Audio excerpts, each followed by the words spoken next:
What if the reason most relationships are failing today isn't because of a lack of compatibility, but because no one ever taught us the skills to make love actually last? In today's podcast, I sit down with the phenomenal Laurie Handlers, who's been a pioneer in sacred sexuality, in fearless communication, and transformational intimacy work for over 4 decades. For those of you who don't know, Laurie is the author of 2 best-selling books and has been teaching since 1978. And she's helped thousands of men and women move beyond shame, guilt, and fear to build solid relationships with a foundation rooted in truth, in pleasure, and in presence. So in today's episode, we talk about, number one, how couples are an endangered species today. You don't see that many thriving relationships. Number two, how most people are sexually underskilled and how to change that.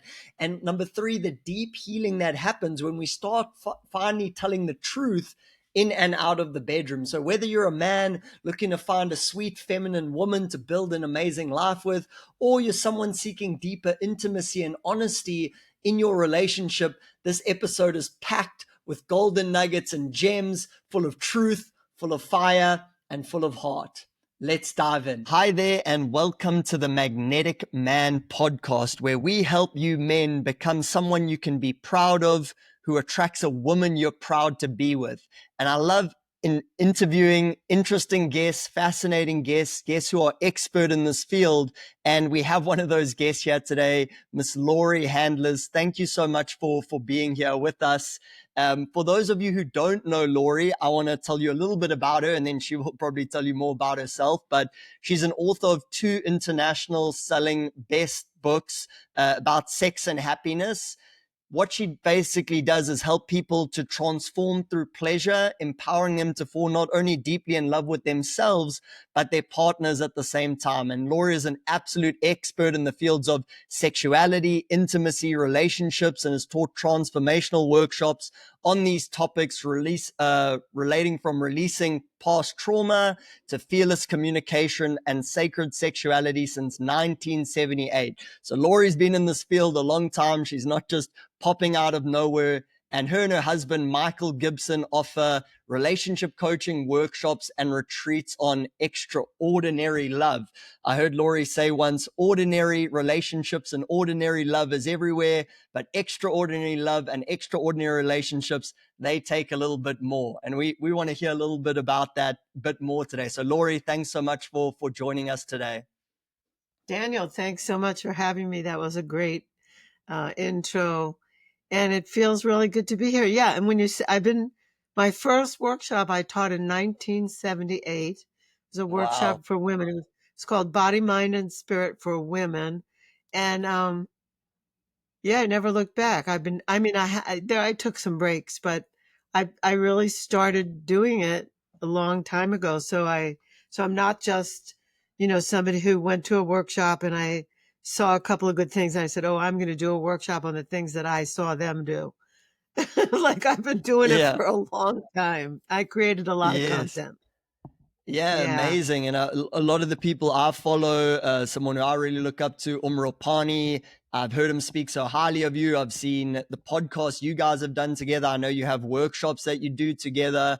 And the way he speaks about you is just with utmost respect. So that doesn't come just from a fly-by-night type of person. So it's an honor to be able to speak to you today. Thank you. Yeah, Om was actually my student. That's how we met. He came to one of my workshops in New York, and he was not an easy student. He was so curious.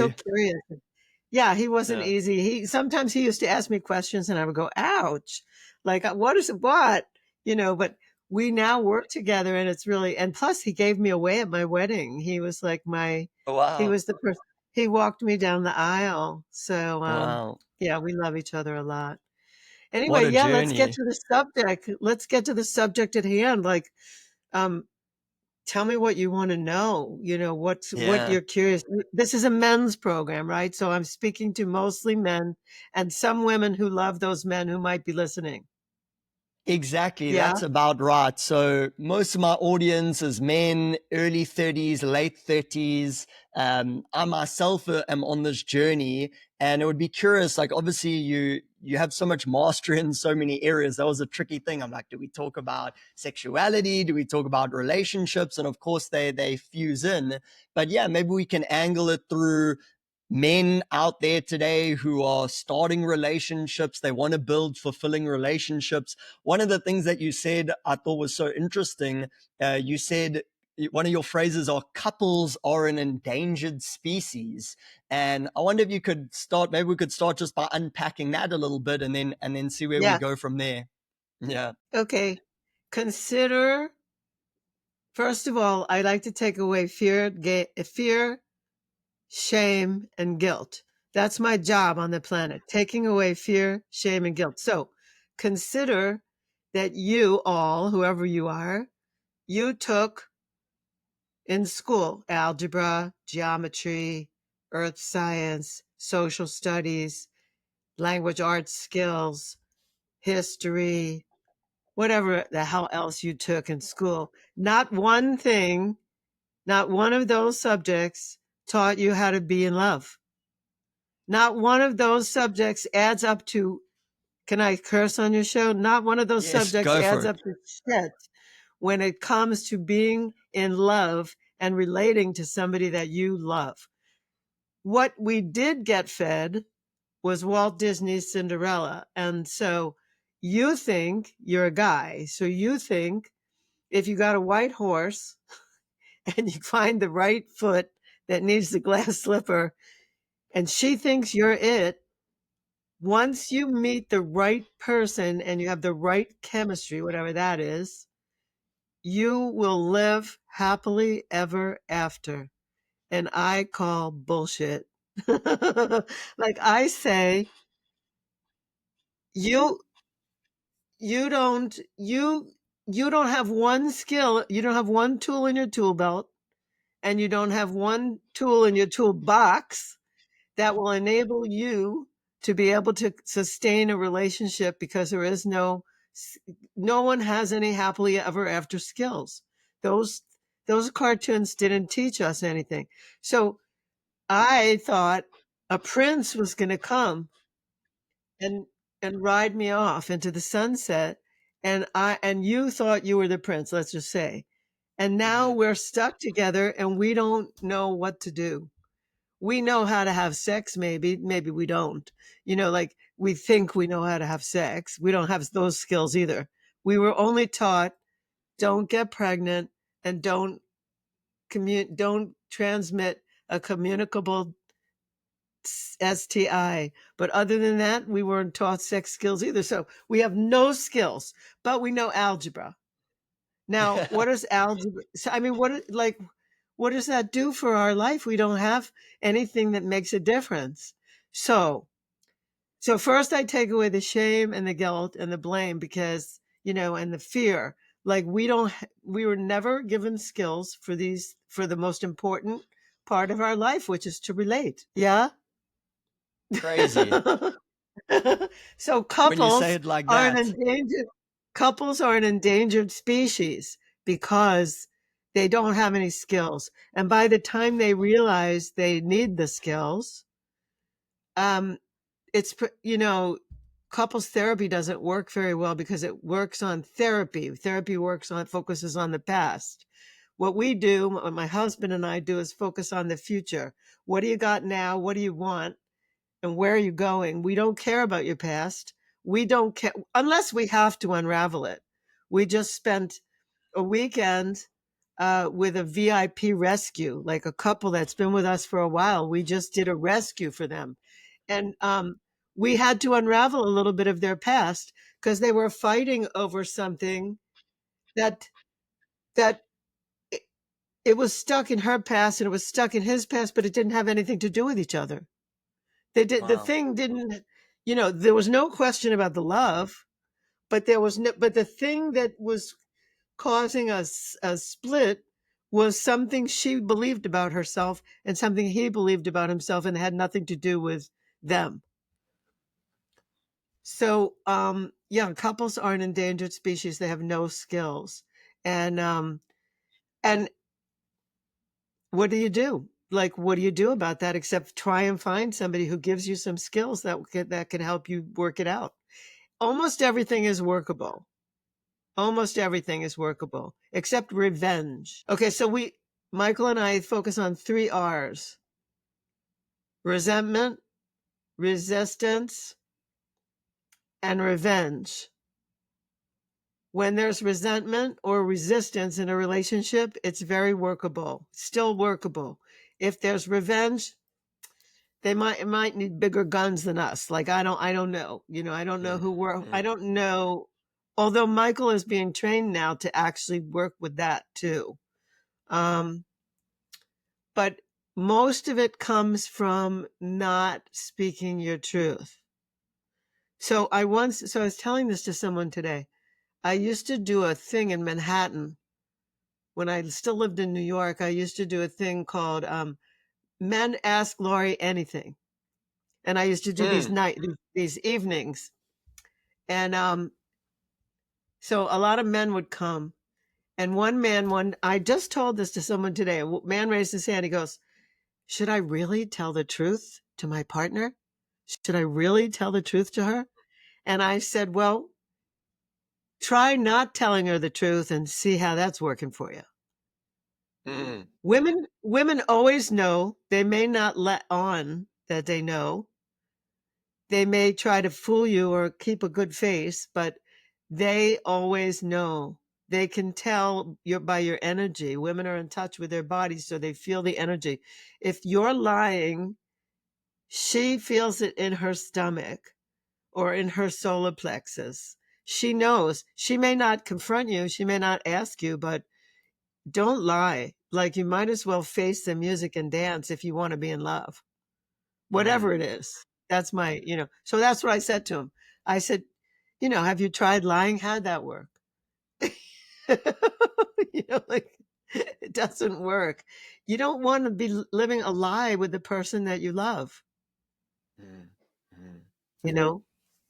Yeah, I saw you write that somewhere. It was something about like, if you can't be honest in your relationship, it's rather better being single or something along those lines. It was like honesty needs to be the foundation. So I'm just thinking in my head as a man, and I'm been in a relationship for about 5 years, getting married in a couple months. And I remember at the beginning, like, I would feel the need to lie or say these like half spoken truths. And part of my journey, and I still got a lot of work to do, is like learning to be more honest. And I'm thinking, well, why do people lie? It's like, I guess a common thing is like, oh, I don't want to hurt my partner's feelings. Like, if Right, I said right, something right. truthful, that would upset them. So you don't say anything, but that causes problems down the line. Does that have to do with men's shame and fear or guilt? Is that to protect their partners, or where do you think that comes from?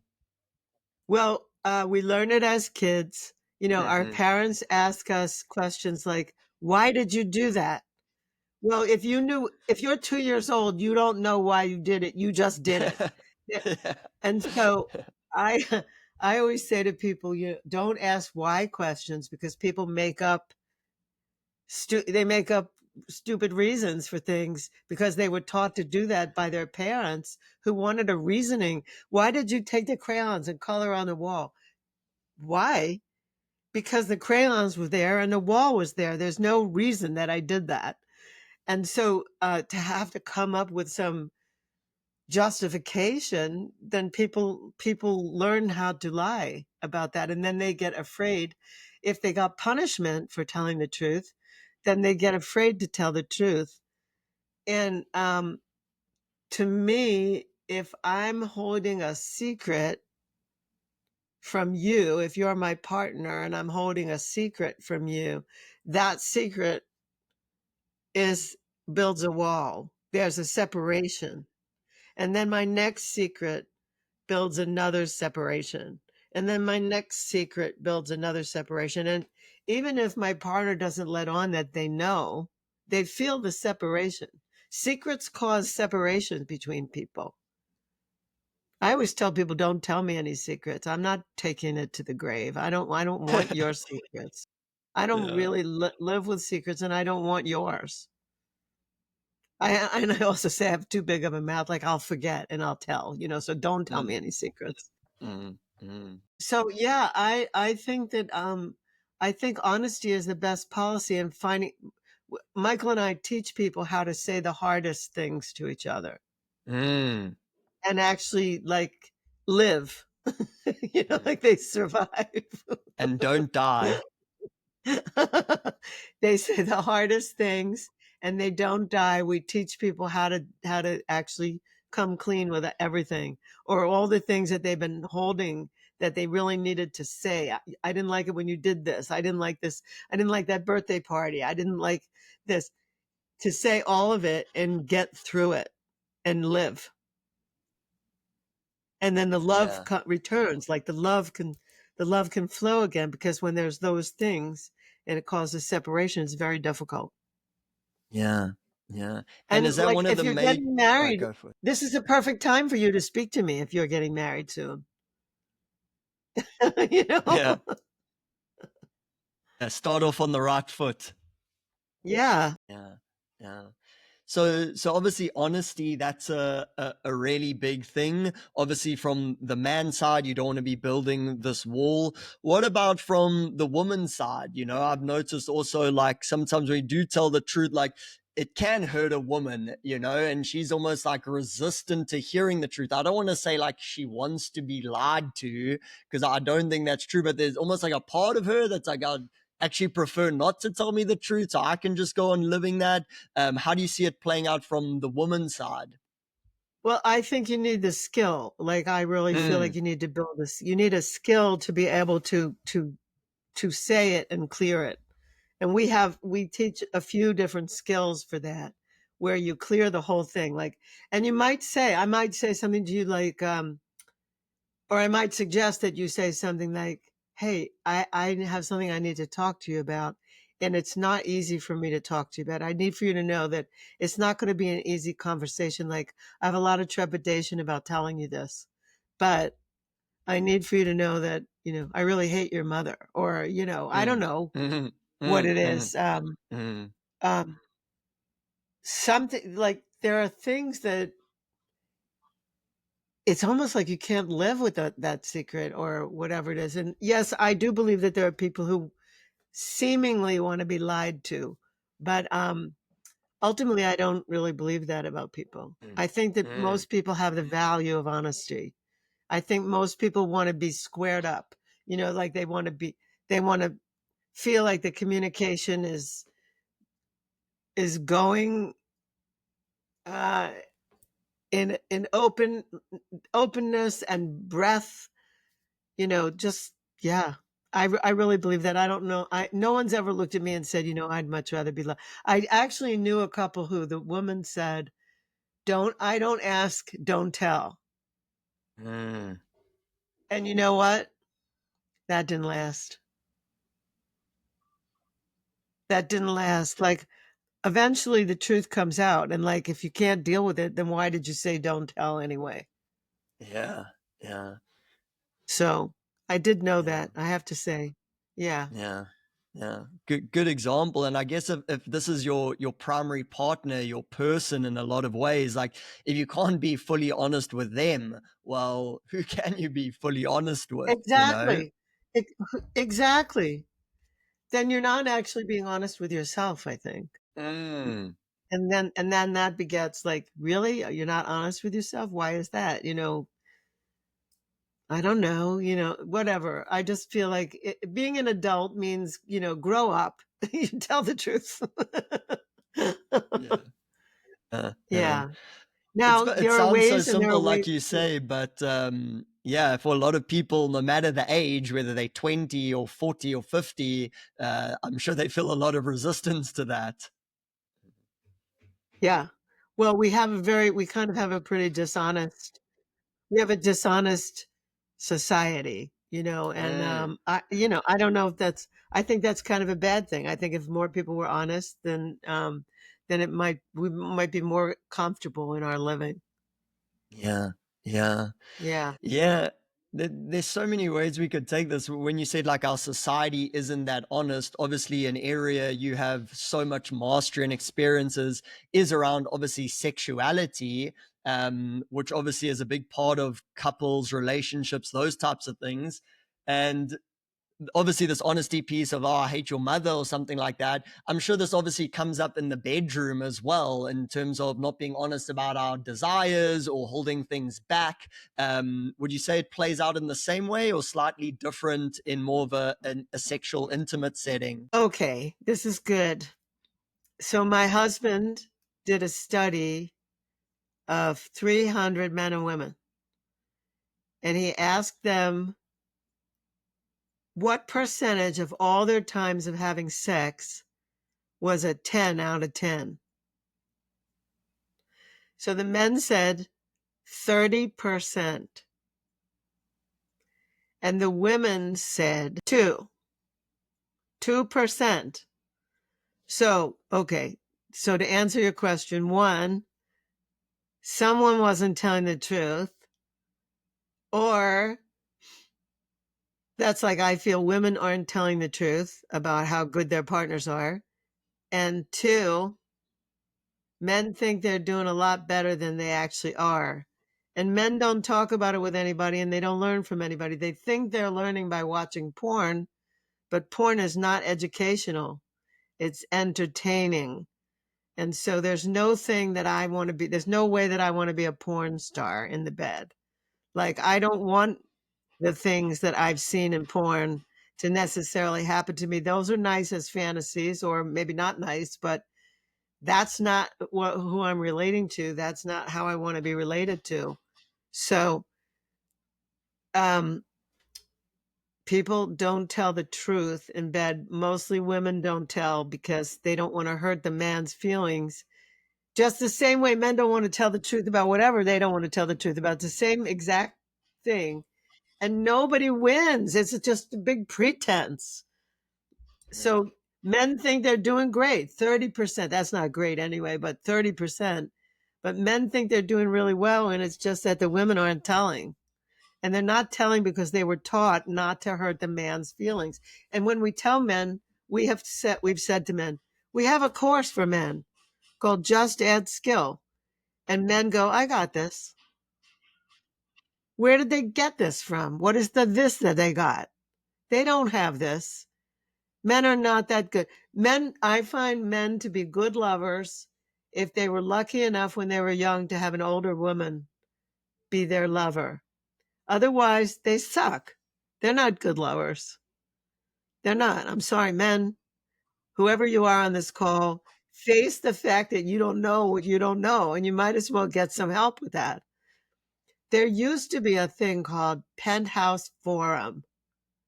It was Penthouse Magazine. They had a forum, and they used to have really good things in there, which taught men. But other than that, unless they take a Tantra course, and even then, when they took Tantra, I mean, in the beginning, when I was first taking Tantra, there were a lot of men in the Tantra world, but we didn't have boundaries then. Nobody talked about boundaries. So I would be eye gazing with someone, and the next thing I know is they would reach around and grab me, and I would go, wait a minute.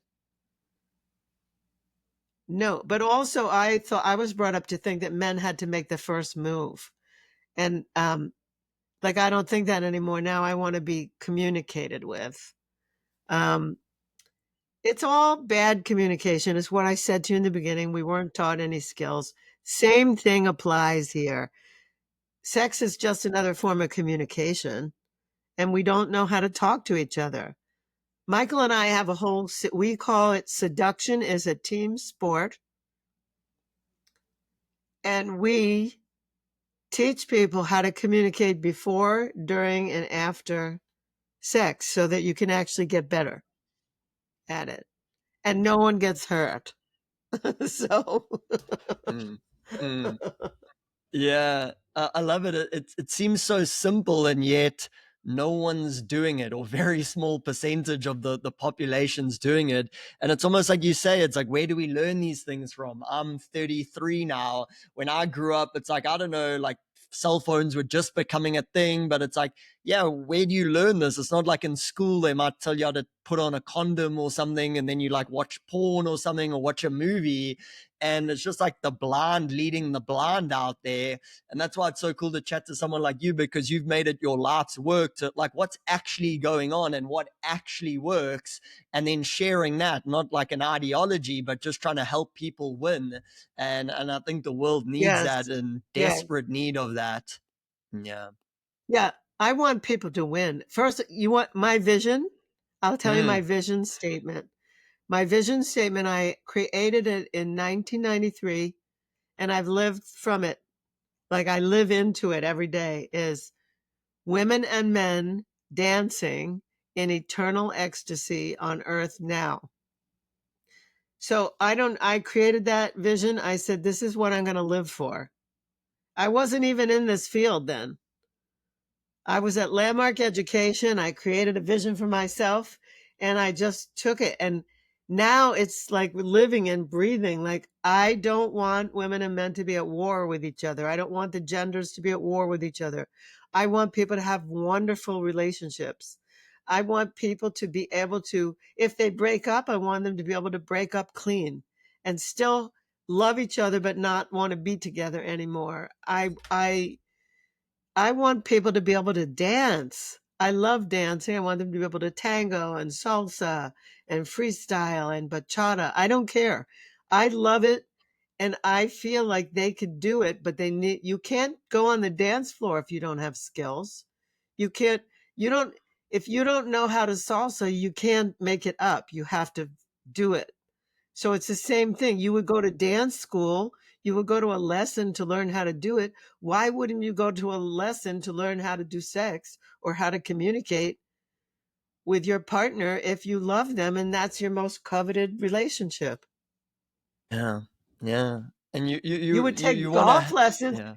You would take guitar lessons. You would take golf lessons. You would take tennis lessons. Why wouldn't you take lessons for the most valuable relationship in your life? Makes no Yeah. sense.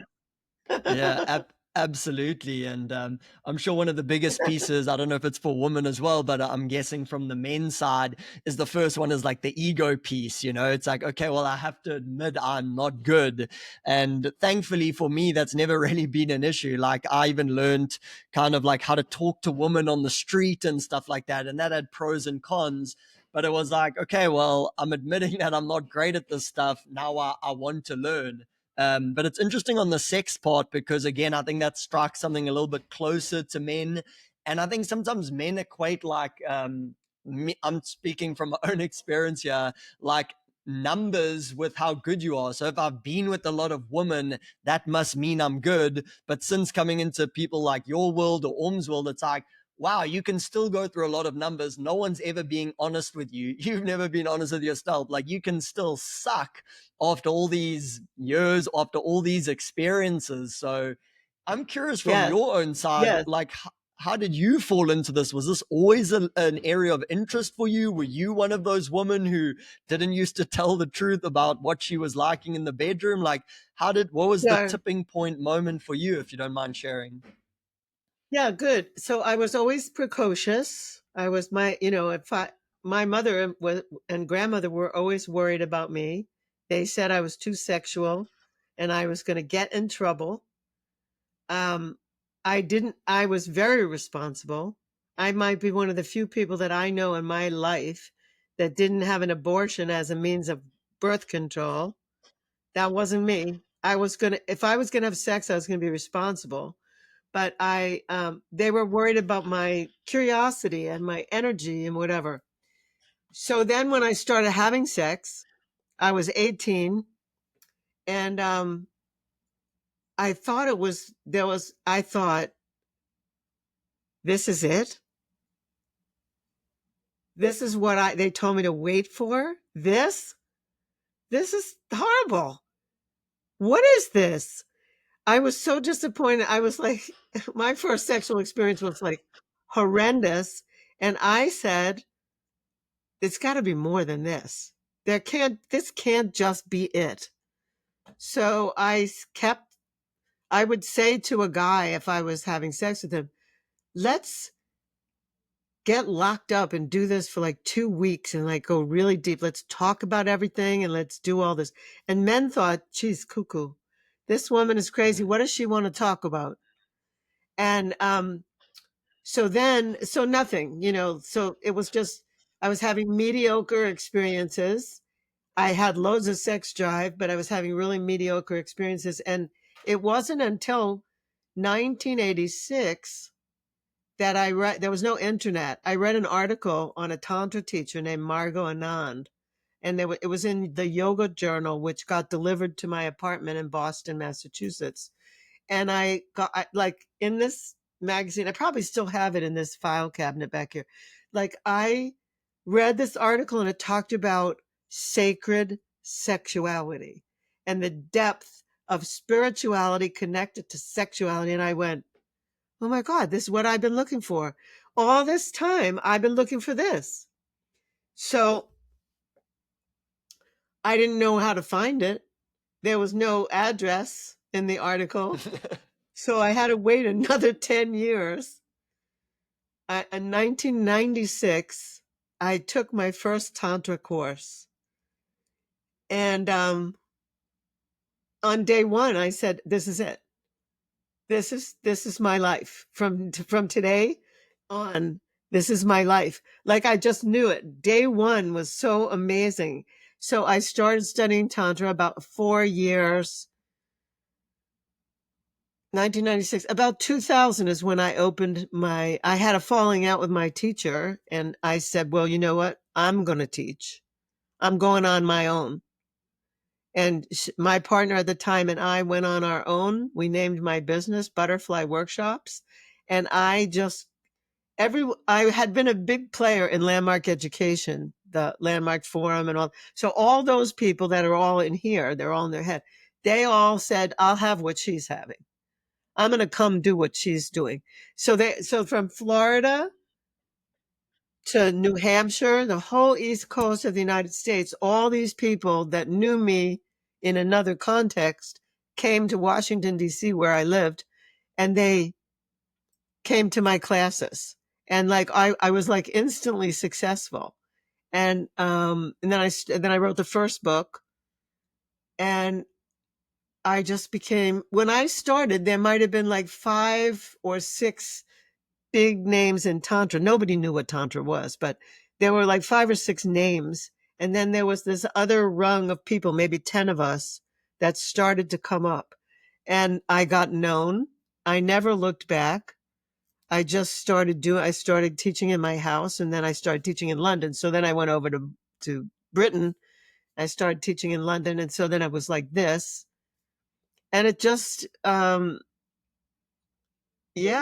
Then I took people to India because I wanted to go to India to see, like, where did it all come from. And I started taking people on tantric tours to India. And that was interesting. I mean, I've done a lot of stuff. I've made some films. I made a film in India called Tantric Tourists. And yeah, that was it for me. Like, I just started. And yeah, it's been a great life. I mean, I knock wood every day. I say, what a great life I have. Who would have ever thought that I'd be doing this? So it's really good. Okay. So I started taking Tantra in 1996. I met my then partner in 1998. I'm not with that partner anymore, but he and I were studying with this teacher. We were in her teacher training, and we, in around 1999, 2000, we knew we were going to probably go on our own. And we went on our own. And I think I was telling you that I had been in Landmark Education. I had been on staff. So people saw the difference in me. Like, I used to walk around there like a little drill sergeant. I was like very in my masculine polarity, telling people what to do, da da da. And then I became this like feminine diva. I don't know. And people, they saw me and they went, I want what she's having. I want to do that, whatever that is. So they came from miles and around the whole East Coast, came to Washington to be with me, and then London. and like that. He and I broke up in 2003, but I never stopped teaching. I just kept going. And yeah, I mean, I was studying Tantra like full on, full time. I was doing some corporate consulting.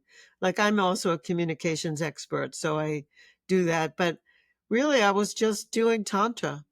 And, I love my life. I didn't imagine this would be what I do, but this is what I do. Yeah. So I, you know, Amazing. I hope everyone loves their Yeah. life as much as I do. Yeah. It's amazing the transformation you went on. It brings up two questions for me. One might sound very simple and basic. There's a lot of ideas of Tantra. What is it? Is it this? Is it that? I'd be curious to hear what your definition is. I'm sure there's a lot more to it than that.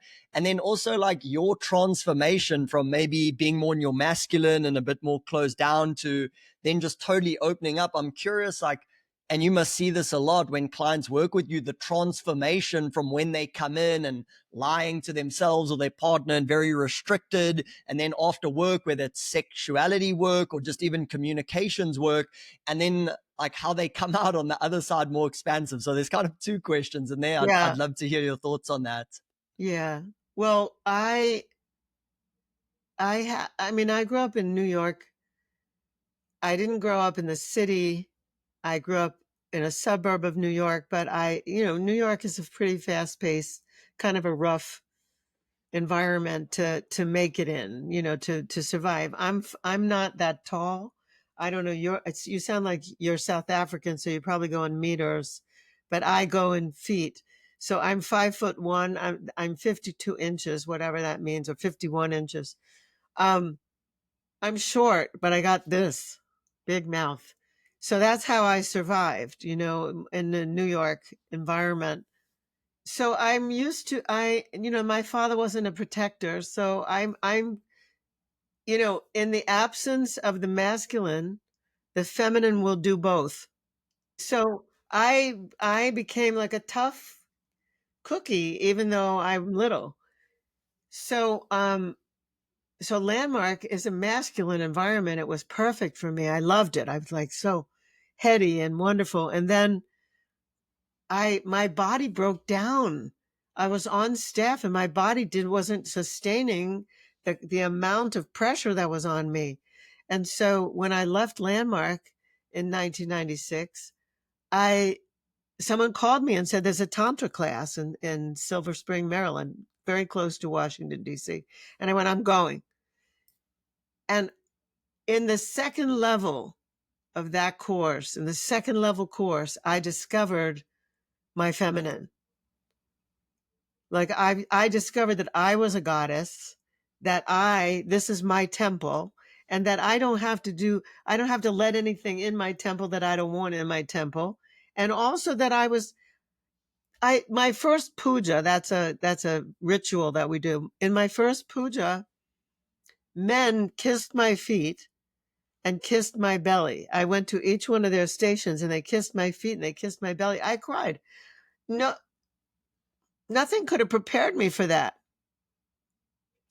And so I had to like let in masculine male attention to my feminine. I dressed up as a goddess and I, I said, I said to one of them, this is like a dream. And he said to me, out there is the bad dream. In here is the dream that you can live to. And when I went home, I changed everything. I changed my whole wardrobe. I changed my living room into a temple space. I changed my bedroom. I changed everything. I changed everything. I said, oh, I'm going to be a goddess. I'm going to live in the feminine. And yeah, I don't know. Now I can do both. But I mean, yeah, my transformation was palpable. And the people who knew me, they wanted what I was having. They wanted that so badly. And so that was, 2000. And it's 25 years later. And those people are still around. They're still in my life. Many of them are still in my life, like their whole life. You want to know what changes happen to people? Oh my God. Well, first of all, people eradicate the shame. Like they let go of their religious overtones, the religious upbringing, all the things that made them ashamed to have a body. They let go of the control that other people have over them. And they get unafraid to take up space. They speak their truth. They allow, I look at Tantra. This is how Tantra was described to me. My teacher called it expansion through awareness. And I thought, the hell is that? Expansion through awareness. Awareness of what? Expanding into what? What? Like, to me, that made no sense. Now it does, but then it didn't. So I changed it to be transformation through pleasure. If I allow pleasure in my body, that means I'm allowing my body. I'm allowing that I have a body. So if I can feel pleasure, I can also feel pain. If I can feel pleasure and pain, I can also feel everything. So if I'm seeking pleasure, anything that isn't pleasure is also going to be experienced and felt. And then I get the whole thing, the whole, uh, like the whole coloring box of life. And so I changed the meaning to that. Now I know that I become more aware. All of this feeling sensation in the body makes a person more aware. And then we expand, like to allow for everything. In my last class, I had Israelis and Iranians. And 2 nights later, a war broke out. I was in Greece. Do you know they write love letters to each other every day? Like, they don't have a war going on. These people don't have. This is governments doing that. People, when they know who they are, they just love each other. They're free to love. Yeah. So transformation. I've seen Wow. people change. I've seen people change from being mean to being like open. I've seen people change from being kind of ugly to being beautiful. I've seen people change from having loads of regrets and guilt to being transformative, like to being just open and honest. I've seen it all. I've also seen amazing transformations in the work that Om and I do.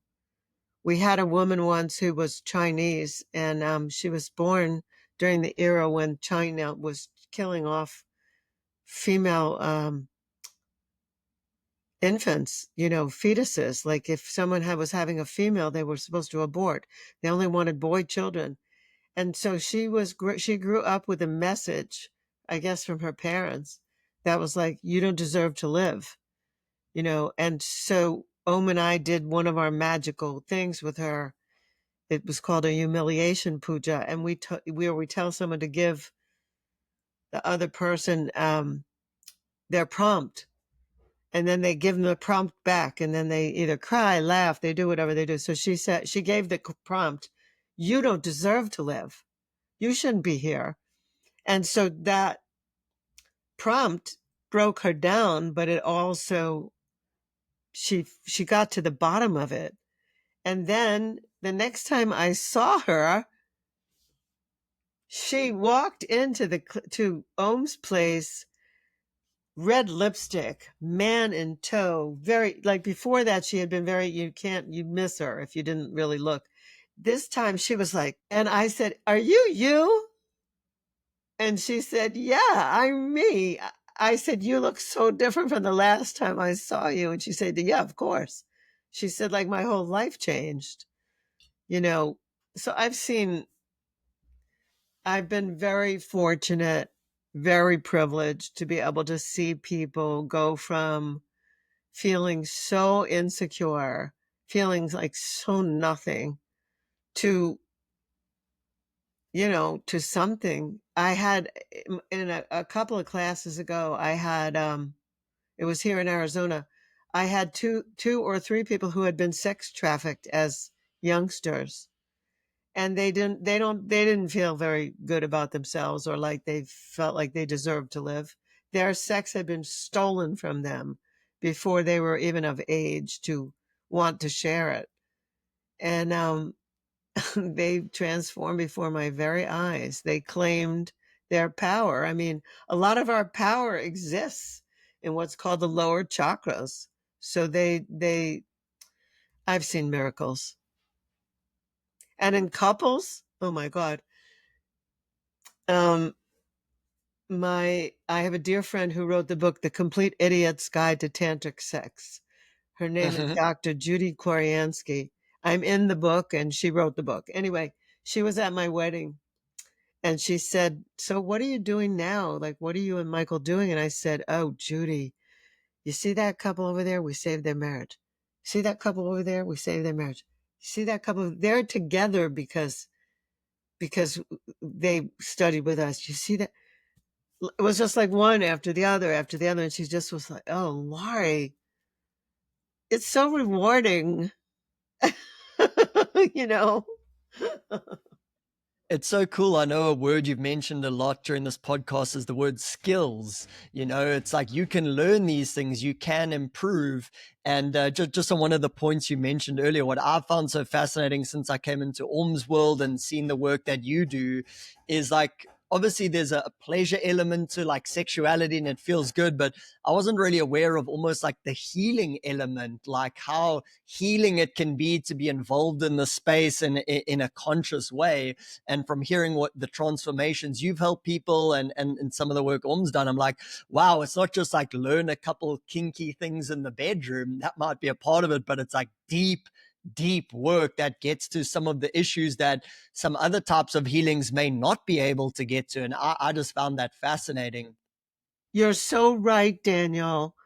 Um, Talking about it is just that, talking about it. When you embody it, when you explore the body and what all the things are, what all the parts, all the sensations, all the things that are like all these things, these limiting beliefs, these trauma experiences, these fear, where is that all housed? It's not all in here. It doesn't all just be able to, oh, I'm just going to talk about my fear. No, when I say to people, point to where your fear is, it's here and it's in their anus and it's in their sex. When I say point to where your shame is, it's like from here down.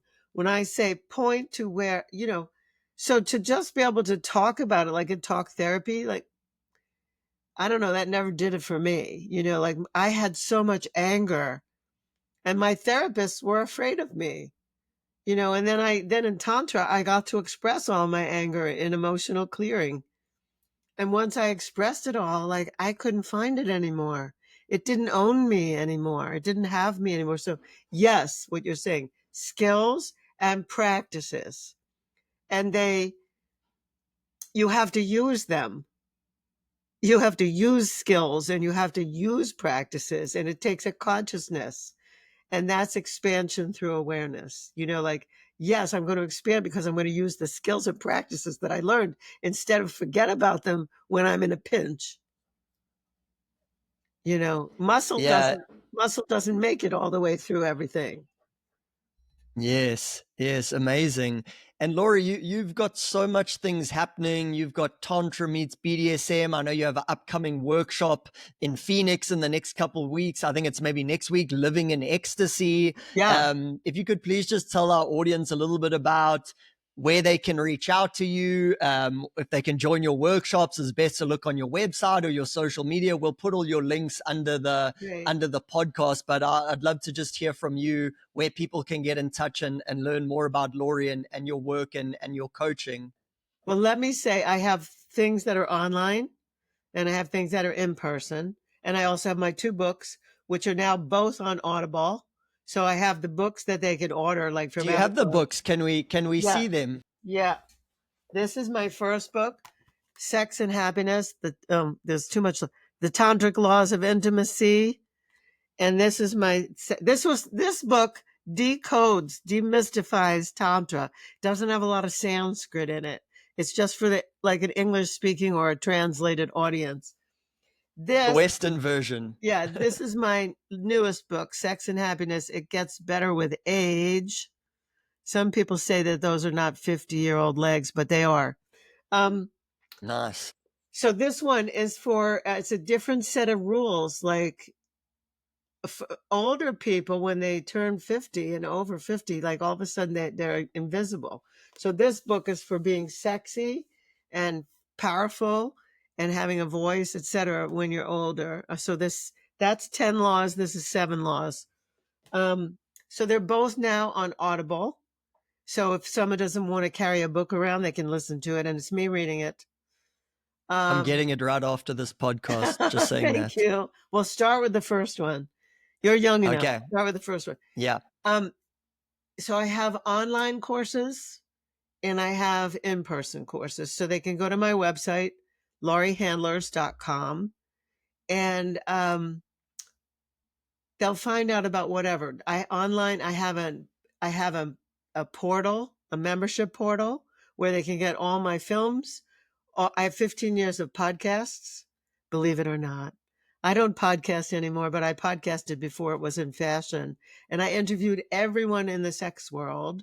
And then I interviewed all the doctors in the sex world. And I interviewed everybody that has something to do with relating, sex, sensuality, even medicine. And then I have a bunch of things. And then I have some online courses like this Saturday. I don't know when this is going up, but every few Saturdays, we do a 3-hour relationship piece about resentment, resistance, revenge.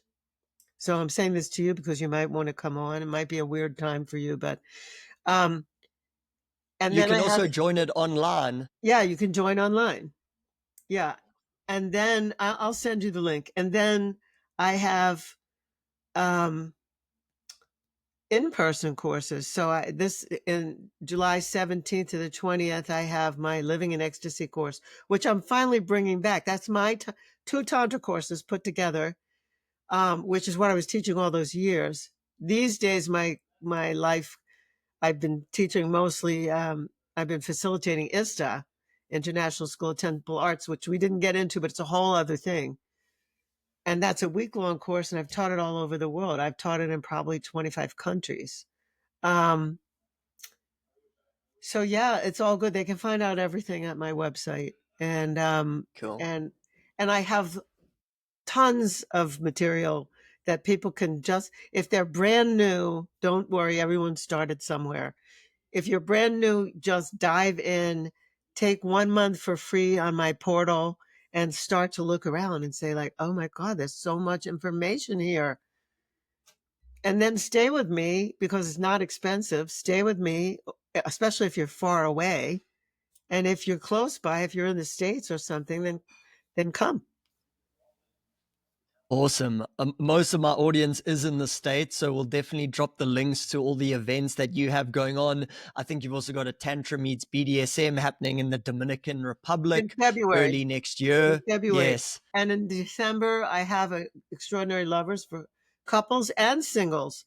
Couples learn the skills, singles learn the skills right alongside them, and they learn how to pick better, like how to pick partners who are more available to them. And the couples learn how to deal with everything that's going to come up. So yeah, Yeah. I love it. And I'm going to be in I love Japan. I'll be Oh in wow. Japan doing ISTA in October or November or something like that. So yeah, all over. Oh, yeah, so much going on. I don't know if Bali's on your list at all. If it ever is, please We did do it. let me know. Oh my God, we Oh, you've did. done it. Yeah. I did ISTA Bali. Did I do it once or twice? I did it twice. And I also did, Om and I did Tantra meets BDSM in Bali. We did we did Australia, New Zealand, Bali, and that was amazing. I haven't been back there in a long time, so possibly why not? It's beautiful Yeah, there. Who wouldn't want to come back? exactly. Fantastic. Laurie, thank you so much for your time. I highly recommend everyone who's listening out, check out Laurie's links, check out her books, go look at her portal, go jump in an in-person workshop with her. I promise you won't regret it. It'll be one of the best investments you ever make. It's a real master of our times that we've been able to communicate with. The work and dedication she's put in for decades of her life to help people. That's what she's here to do. Help That's people it. win in relationships. She has such a beautiful mission statement, and by golly, the world needs it now more than ever. So, Laurie, thank you so much for the Thank you, work that you do. Daniel. Please keep shining the light that you are. I feel like you just heal through your presence. You teach us through your presence. It's been amazing just to chat to you for the last hour or so. And yeah, please just keep doing what you're doing.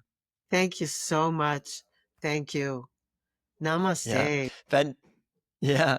Fantastic. We'll wrap it there, guys. Check out the links below the podcast to all of Laurie's work. Go follow her on Facebook and all the places she's doing her stuff. And we'll see you guys in the next episode. Bye bye.